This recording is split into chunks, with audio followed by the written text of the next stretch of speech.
Pemirsa Khazanah, jika orang yang pikun itu memiliki banyak dosa sebelum pikun dan sempat bertaubat, apakah anak-anaknya atau ahli warisnya boleh menobatkannya?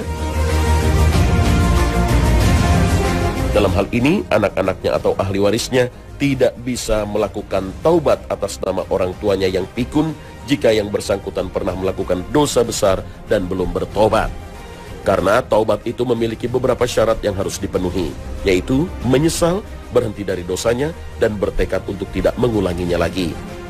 Taubat tidak akan terlaksana tanpa penyesalan terhadap dosa yang dikerjakan.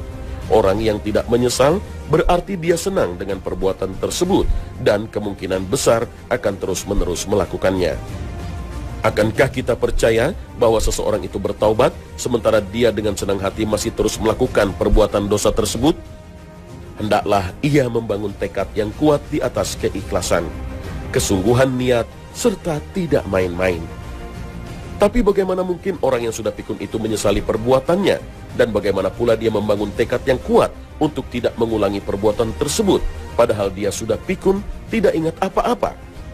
Namun demikian bukan berarti jalannya sudah buntu. Jangankan orang yang pikun, orang yang sudah mati pun masih bisa dibantu oleh anak-anaknya yang masih hidup. Dosa yang berkaitan dengan hak sesama manusia misalnya masih bisa ditebus oleh anak-anaknya, seperti memintakan maaf kepada orang yang pernah disakiti, memohon agar diikhlaskan, mengembalikan atau mengganti barang yang telah dirusak atau diambil dengan tanpa hak. Demikian juga bila dia pernah menggunjing orang, menuduhnya telah berzina atau yang semisalnya, sementara orang yang dia gunjingi atau dia tuduh itu belum mengetahuinya, maka anaknya bisa mendoakan kebaikan dan memintakan ampun untuk orang tuanya yang pikun. Di samping itu, anak-anaknya juga masih bisa menambah amal kebaikannya dengan cara bersedekah. Seperti disepakati para ulama, pahala sedekah bisa dihadiahkan kepada orang lain, baik yang masih hidup maupun yang sudah mati. Ulama kontemporer mengatakan, untuk sedekah maka disepakati bisa bermanfaat bagi yang hidup maupun yang mati. Demikian pula doa bisa bermanfaat bagi orang yang masih hidup dan yang sudah mati. Dan terakhir, meskipun sang anak tidak bisa mewakilinya bertobat, tetapi bisa melakukan amalan lain yang fungsinya hampir sama dengan tobat, yaitu istighfar, memintakan ampunan.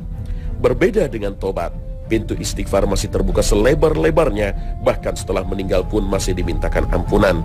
Terkait dengan ini, Allah Subhanahu wa Ta'ala berfirman, dan orang-orang yang datang sesudah mereka berdoa, ya Tuhan kami, ampunilah kami dan saudara-saudara kami yang telah beriman lebih dahulu dari kami, dan janganlah engkau tanamkan kedengkian dalam hati kami terhadap orang-orang yang beriman.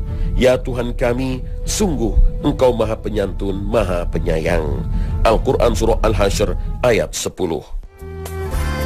Oleh karena itu, panjatkan doa untuk orang tua yang sudah pikun dengan doa yang tentu sudah dihafal semua orang. Allahumma gfirli wali walidayya warhamhuma kama rabbayani shaghira. Ya Allah, ampunilah aku dan ibu bapakku dan sayangilah keduanya seperti mereka telah menyayangiku di waktu kecil. Doa ini adalah penggabungan antara doa yang tersebut dalam dua ayat yang berbeda. Pertama dalam surah Nuh ayat 28 yang berbunyi, Rabbighfirli wali walidayya. Tuhanku, ampunilah aku dan ibu bapakku. Al-Quran Surah Nuh ayat 28. Dan doa yang tersebut dalam surah Al-Isra ayat 24 yang berbunyi, Wa qur rabbirhamhuma kama rabbayani shaghira. Dan ucapkanlah, wahai Tuhanku, kasihilah mereka keduanya, karena mereka berdua telah mendidik aku waktu kecil. Al-Quran Surah Al-Isra ayat 24.